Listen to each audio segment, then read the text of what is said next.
was brought up by Dr. Helen Ting about the push for Islamism is now being taken over by the government instead of the civil societies in the 80s and 90s. So with that, I would like to call upon Dr. Zul to present this. Thank you. Farouk, as the moderator, fellow panelists, and Professor Meredith Weiss. And of course, you special Malaysians, distinguished audience that have always been, in this forum circuit, without feeling you look like some very regular and familiar faces around. I begin by Assalamualaikum and Salam Sejahtera. Right. I always have some anxiety coming to this kind of forum, honestly.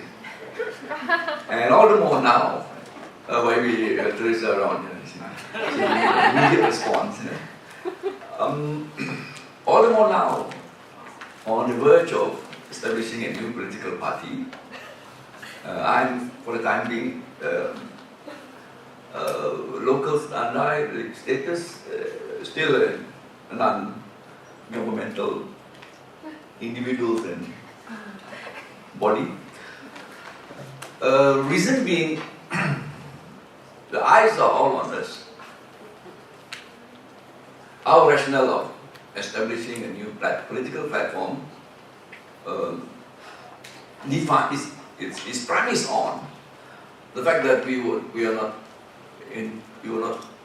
able to move and forge an agenda and approach of political Islam that in our conviction would truly reflect the universal message and the inclusive message of Islam. Now I really clear. And hence you see the end of the coalition policy of Pakistan Raya. Right. The expectation on us would be one that would really,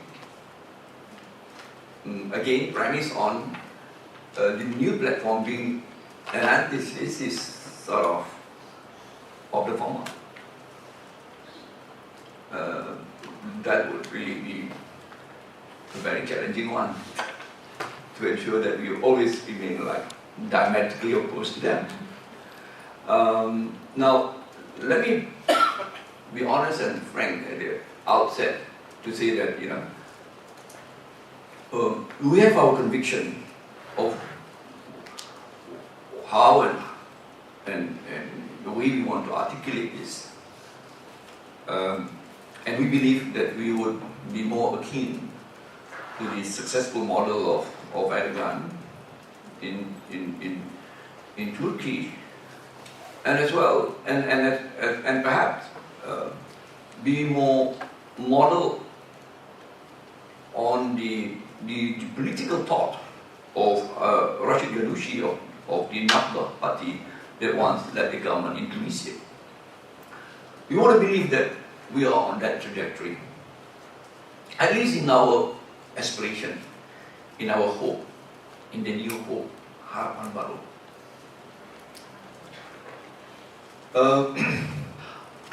I begin by saying that Meredith earlier on alluded to a very,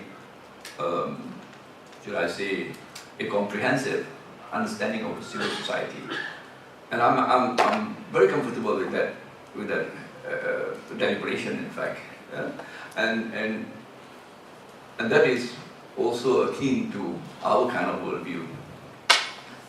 The role of that sector is also exemplified in Islam and Islamic history.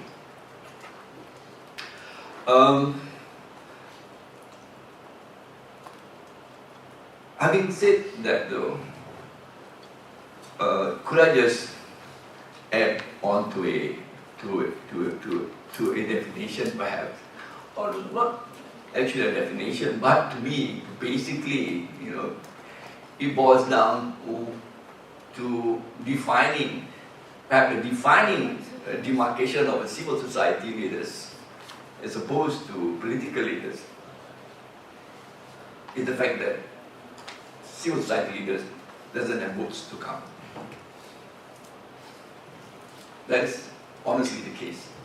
Hence, you have almost unbridled or unlimited freedom to express your conviction in the way you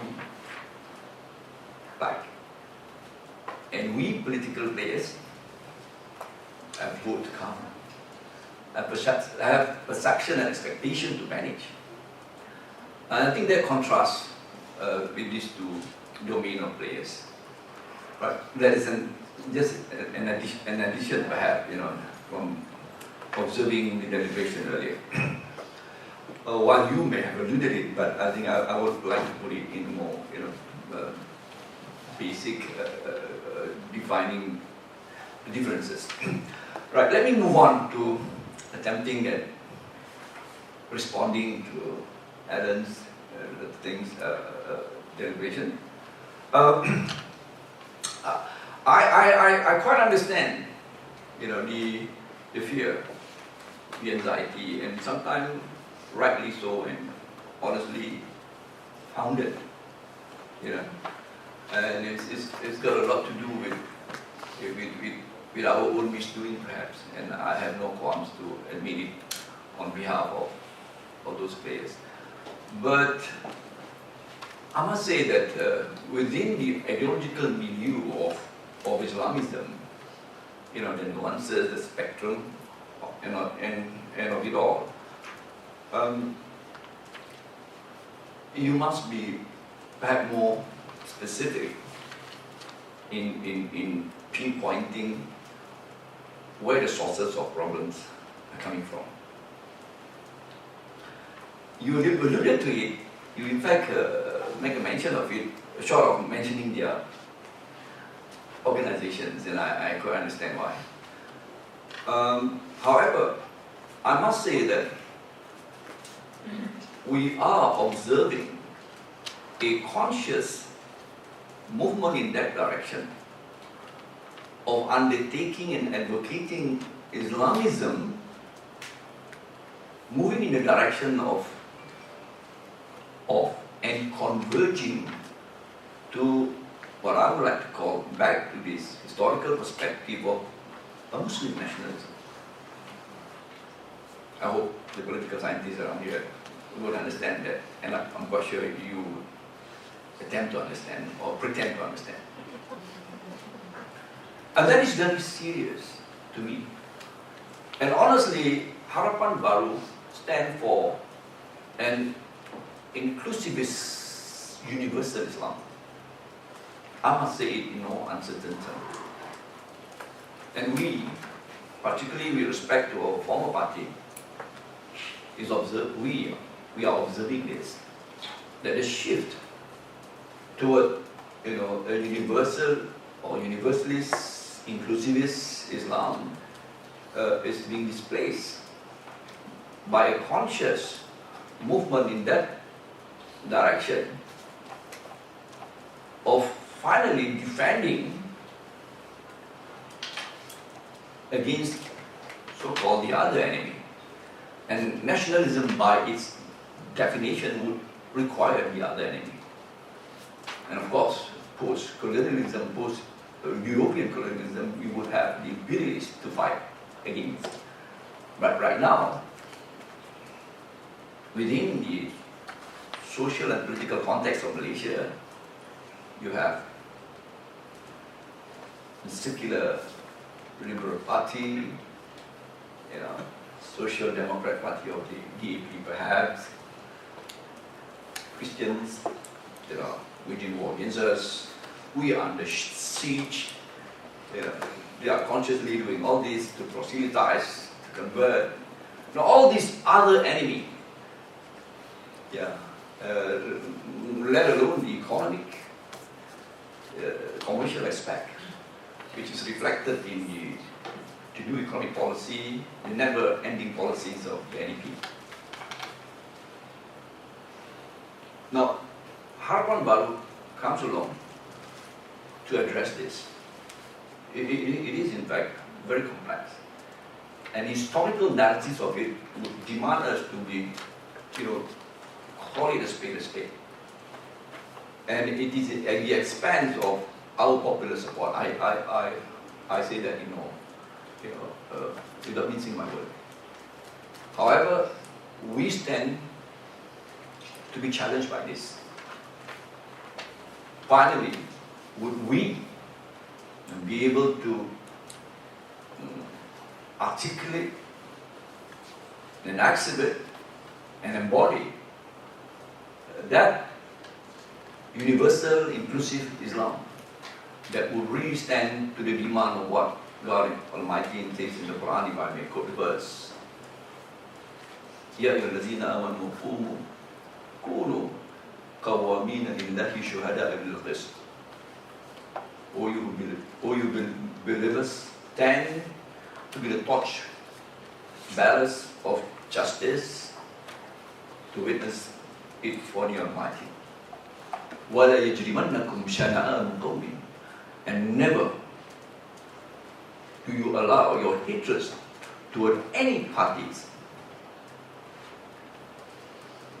stifle you or make you unable to stand for justice. This is an epitome of, this is the verse that illustrates all our ideological conviction that justice is the supreme purpose of Sharia. وَلَا يَجْرِمَنَّكُمْ شَنَآنُ قَوْمٍ عَلَى اعدلوا هو أقرب للتقوى. ألا تعدلوا ألا تعدلوا اعدلوا هو أقرب للتقوى. Be just, and that is closest to righteousness. Now, you may not see that as a defining difference, but actually that is indeed the defining difference of Muslim nationalism and a universal inclusivist Islam.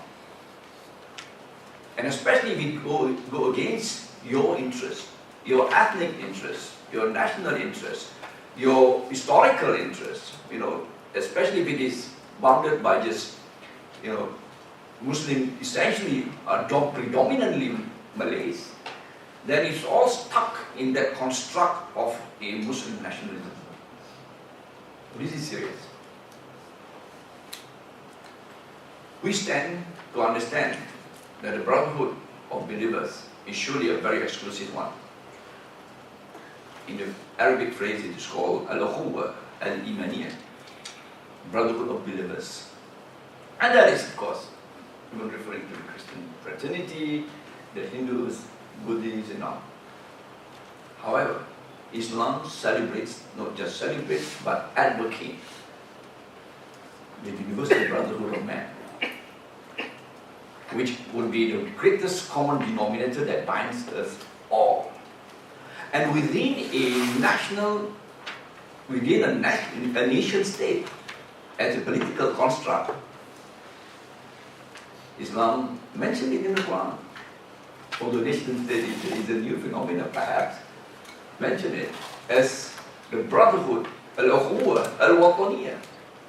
And that makes us very comfortable to stand and to say that what binds us together on the most common denominator, that will in fact be the first thing to declare, is that we are Malaysian first. As the most inclusive concept that binds us all. And then the exclusive concept of brotherhood of believers, the Islamist brotherhood, the Hindu, Buddhist, and Christian. Now, we believe that this is the way forward to get to address a nation that has been,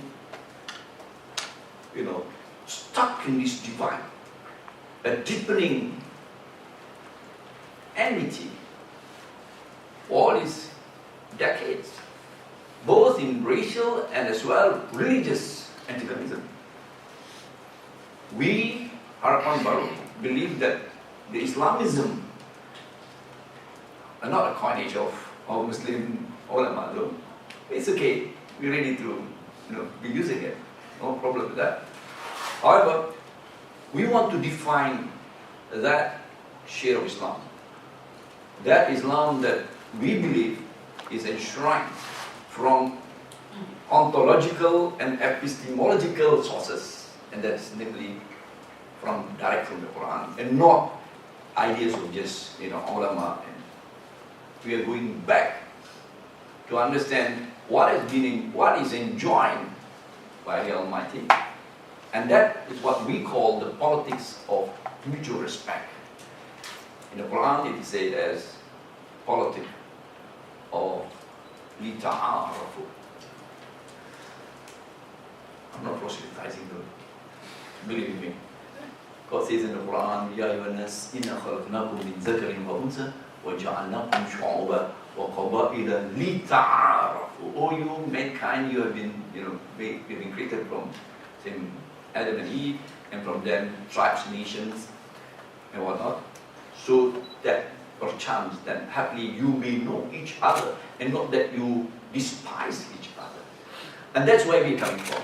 So let me just, after this basic conceptualize, basic premises and doctrines or whatever, I would immediately go to address Helen's concern about, how would we, as a political player. Now, I again would say that I wouldn't want to use that word, it's a bit too harsh, but I would try to find a more mild term. I'm most concerned, that's a nice word, or disturbed, and extremely disturbed sometimes, by this dialectics and schism of finding whether this country is Islamic or secular. And much less if it is a debate on federal constitution, whether it is secular or Islamic. I thought I've long left that debate. That debate has been too overworked, too fatigued, too old. From an Islamist point of view, an Islamist inclusivist point of view, I'm least concerned.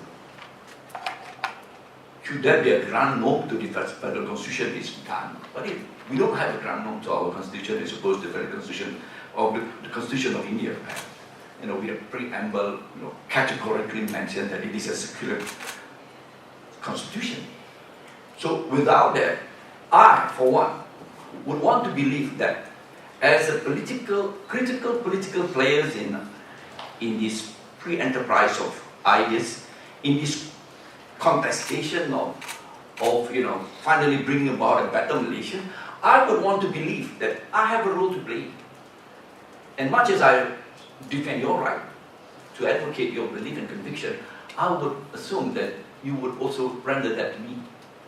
Much as you hate my ideology, much as you hate whatever that I express for, but at least give us space. You may reject us lock, stock and barrel, you may reject us entirely. For the fact that, we represent a kind of principles that are transcendental perhaps, and that it's okay, but allow us the space. And I think it's already there. That's Ambigas, and we have come to be friends, although we are diametrically opposed perhaps by way of whatever ideas. But on many occasions, on more occasions than one, we see eye to eye in many issues, crises of the nation. Why? Because all those that are hinging on very theological, are minor. Minor in the sense of the time it gets debated in the parliament. How many times in the course of a month or a year, debates that pertains to verses of the Quran, or how many times do those who study that are in the parliament, they would be, quite irrelevant if they are not able to grasp the bigger issues of governance. If they are only equipped with theological, theological knowledge. So that's the reason why we are able to forge a coalition politics that bases its working together on a common policy framework that are all rests and hinges it hinges and places the importance of a good governance. And good governance are so well enshrined in the Quran. That's where we are coming from. That's where the Sharia is coming from. Not Sharia that is punitive in nature only. If I may allow Moderator to be, or maybe allowed to just, Sharia is described by the real jurists of Islam is parallel to, is equal to a house. The Sharia, the entire thing of Sharia is just like a house. And that the gate and what secures the house, the gate around it, is said to be the pinnacle. Now when you don't have a house, any semblance of a house, or not a house at all, would it be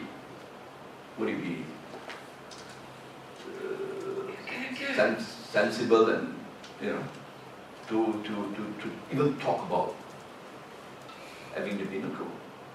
Now, so that's how we put it across. But more importantly, whatever be the policies of the Islamist party, it would have to go. It has got to be presented and advocated through the democratic means, and it will never be forced like on Muslim, much less non-Muslim. It will not be done through backdoor implementation and whatnot. And we promise that. Now let me get back to making sure that I've delivered that well. So where we are coming from, bringing Sharia as our principles, that we advocate, would be one that would add on to all that are already good and well. So if there are issues,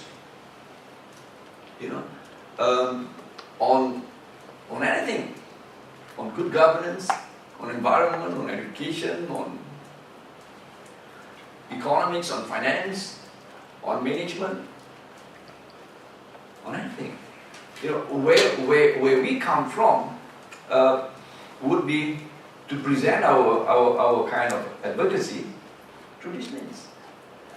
And like others, in that contestation of ideas, ours would have to be judged according to its efficacy. You don't support us because it's from God. You support us because it is efficacious. You support us because there is a compelling evidence. You support us because it is persuasive enough. It is rational enough. It has got its evidence base. And that's how we get supported. We don't get supported because, we speak on behalf of God. I think that make Islamists, within the political setting of contestation democratic. Because I've always said this, the West believe that we are intrinsically democratic because we are against popular, review or popular protest or contest. I think that's very wrong. Very, very wrong. And I would have to elaborate in our discussion later. Because our policy, yes, it is coming from Sharia perhaps, but when it is legislated, there is human intervention in it. And all those weaknesses, like for example the Sharia, the Enigma Sharia in Kelantan, numerous shortcomings. Even among our own legal minds, see that, very clearly. Hence the reason why it has got to be.